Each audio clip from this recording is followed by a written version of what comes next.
Hello guys, welcome back to our YouTube channel medical science simplified. तो यार इस video में हम लोग एक इंपॉर्टेंट टॉपिक कवर करने वाले हैं जिसका नाम है diuretics. Okay, this is a whole chapter it in your pharmacology, this is your second year MBBS subject. Okay, so what are diuretics? First of all, diuretics are agents that increase rate of urine formation by promoting excretion of water and electrolytes.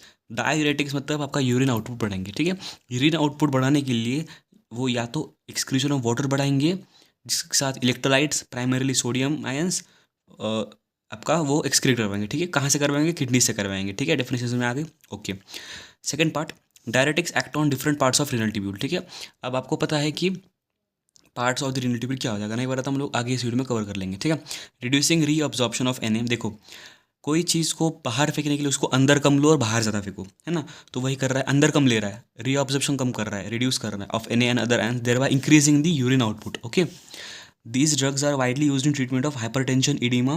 देखो, जब जब body में ज़्यादा fluid volume बढ़ेगा तब तब हमें need होगी कि हम ज़्यादा उसको एक्सक्रीट करें, और तब हम लोग डायरेटिक्स ये क्लास ऑफ ड्रग यूज़ करेंगे। ठीक है, now moving towards the one of the most important part of the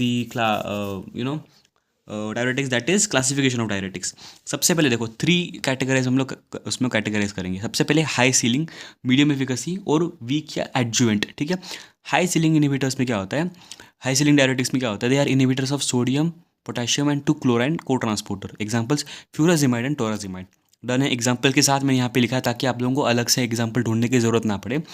ठीक है, मीडियम एफिकेसी में they are inhibitor of Na and Cl, not the K+। Okay, उनको दो में डिवाइड करते हैं हम लोग वापस further, which are as benzothiadiazines. ठीक है, मैंने इसको डैश डैश करके लिखा ताकि आप लोगों को भी याद करने में आसानी हो। बेंजोथायाडाइअजाइंस और thiazide, like these are the two sub types of medium efficacy class of drugs diuretics. Okay, benzothiadiazines के दो एग्जांपल, हाइड्रोक्लोरोथायाजाइड और बेंजथायाजाइड। ये दोनों भी इससे सिमिलर है, राइमिंग राइमिंग है ना, तो ये आसान है याद करने में। थायाजाइड लाइक तो बहुत आसान है, क्लोरोथायरिडोन और मेटोलाजोन। ठीक है, बहुत आसान नहीं है पर ऐसे बोलोगे तो इट हेल्प्स। ठीक है, तीन तीन बार बोलो, चार चार बार बोलो, तो जाके आपको याद होगा। There is only one way to remember pharmacology, that is speaking loudly, writing it an number of times जब तक याद ना हो। Weak and adjuvant diuretics, this is the third category of the diuretics. They are further divided into three: carbonic anhydrase inhibitors, potassium sparing diuretics and osmotic diuretics.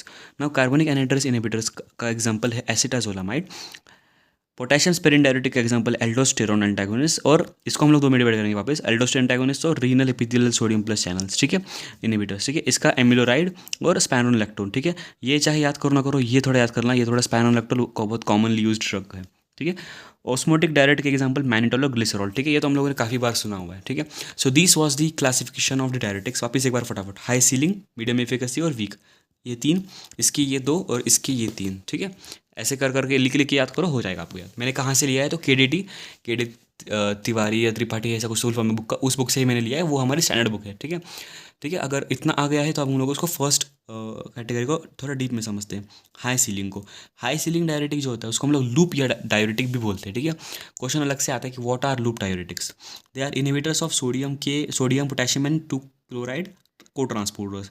Major site of action is TAL. ठीक है, TAL क्या है आपका? Thick ascending limb of loop of Henle, called loop diuretics, thus called therefore called loop diuretics. Loop पे काम करेंगे, loop of Henle पे, इसलिए लूप डायरेटिक्स नाम हो गया। एग्जांपल क्या था? फ्यूरोजामाइड और torsemide. Furosemide first and prototype drugs of this block. Loop diuretics act by inhibitor of, ये काम कैसे करेगा लूप डायरेटिक्स? ये क्या करेगा? ये और ये, इन तीनों को, आयंस को ट्रांसपोर्ट को पे काम करेगा, इनहिबिट करेगा इनके। इन कहाँ करेगा काम? In ascending limb of loop of Henle. This is a very important thing, ascending limb of loop of Henle पे आपका लूप डायरेटिक काम करता है। ठीक है, moving towards the next thing, that is this thus inhibit prevention sodium and chlorine reabsorption. ठीक है, अब इसकी यूजेस देखते हैं हम लोग। यूजेस में सबसे पहले एडिमा मैनेजमेंट, जैसे कि heart failure and liver cirrhosis. फिर हाइपरटेंशन आता है, then comes your hyperglycaemia and acute renal failure to stimulate urine flow. ठीक है, यूरिन फ्लो स्टिमुलेट मतलब बढ़ाने के लिए, इंक्रीज करने के लिए। Second category थायाजाइड्स, medium efficacy diuretics act on DCT. ठीक है, ये कहाँ का? आपका डिस्टल कॉन्वोल्यूटेड ट्यूबल पे काम करेंगे, inhibiting the Na+ and Cl- importer. ठीक है, उसमें क्या था? Na+, K+ और 2Cl-।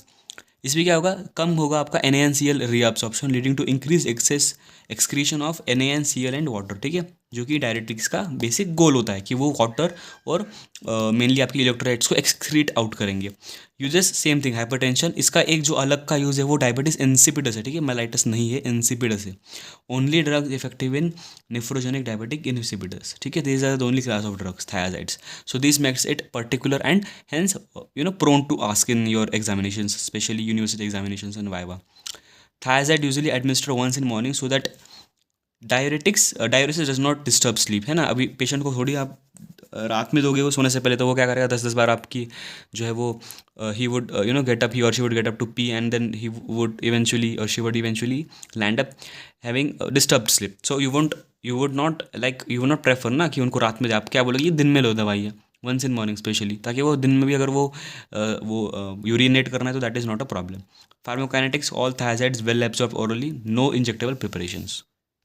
अब एक बार थोड़ा लेस इंपॉर्टेंट को फटाफट कवर कर लेते हैं। पोटेशियम स्पेरिंग डायरेटिक्स इस एग्जांपल स्पायरोनलैक्टोन। इसका मैकेनिज्म एक्शन क्या है, MOA, spironolactone acts as aldosterone antagonist in distal converted tubule blocking aldosterone receptors leading to reduces energy resorption and की excretion leading to sparing of potassium, ठीक है। Therapeutic uses, heart failure, reduces morbidity and mortality by preventing fluid retention, फिर hypertension और oedema, ठीक है। This are the uses of potassium sparing diuretics, ठीक है। Coming towards carbonic anhydrase inhibitors, they are example acetazolamide, ठीक है।